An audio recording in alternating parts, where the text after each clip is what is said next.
Africa, see it like a native. My name is Gigi, and today's date is June 14th, 2025. I'm coming to you with this topic entitled Young, Gifted, and Black. Again, the title of the topic is Young, Gifted, and Black. In 1968, two so-called African Americans were ostracized and criticized, namely Tommy Smith and John Carlos. They shocked the world at the 1968 Mexico City Olympics. These two young men competed against the world and won the gold and bronze medals for the United States. The 1960s were the hardest times for any African living in America. Yet, these two young men beat all odds by winning first and third place in track and field. At the medal ceremony, they were so excited to be young, gifted, and black that they raised their fist as a statement that became the Black Power salute. Let's take a look at this clip.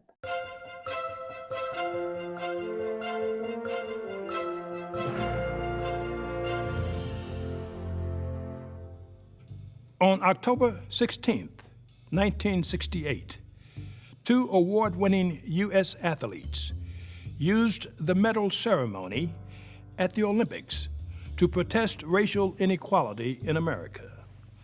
Sprinters Tommy Smith and John Carlos placed first and third in the 200-meter dash at the Games in Mexico City.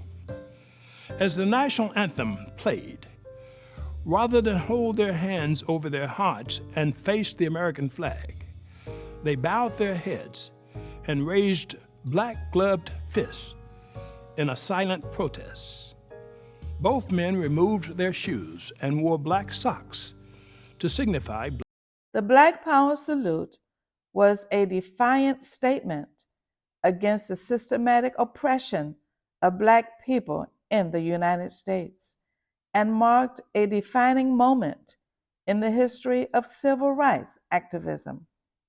But their use of the Black Power salute came at a great personal cost, to the extent that they could not get decent jobs in this country, the land of the free and the home of the brave. But I will say, the land of the oppressed and the home of the slaves. 57 years later, we are going through the same oppression under Donald Trump's presidency. They are using our salute under the auspices of white power to oppress us. If that salute was offensive 57 years ago, it should be offensive now and not loosely used by Donald Trump. Take a look at this picture. What is the difference between then and now? They have written the rule book to justify their evil ways. They have stolen everything from us, including our Black Power salute. Shameful. Never in a billion years would anyone have imagined, especially these two young men, that a white racist president would raise his fist in a salute, the salute that represents Black power, that was demonstrated 57 years ago and was rejected and demonized by white America. God willing, we will humble the white man in this same land, and we will live to see him on his knees begging us for forgiveness. But who are we to forgive? Only the Most High God can forgive. The winds of change are blowing, and we Africans must be ready for the change. We will reclaim our rightful place at the top of humanity. In closing, I must say this: Africans, be ready for the change. And we will say once and for all, never again to be second class. The Most High God made us first class, and who is a white man to make us second class? These two young men were intuitive and visionaries, young, gifted, and Black.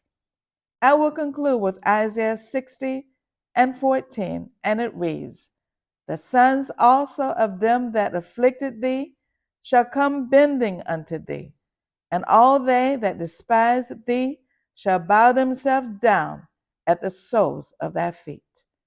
Please do not forget to like, comment, subscribe to this channel, and share this video. And ring that notification bell so that you will be notified when we drop new videos. Thank you so very much for listening, and have a wonderful day. We will end with our national anthem. Thank you.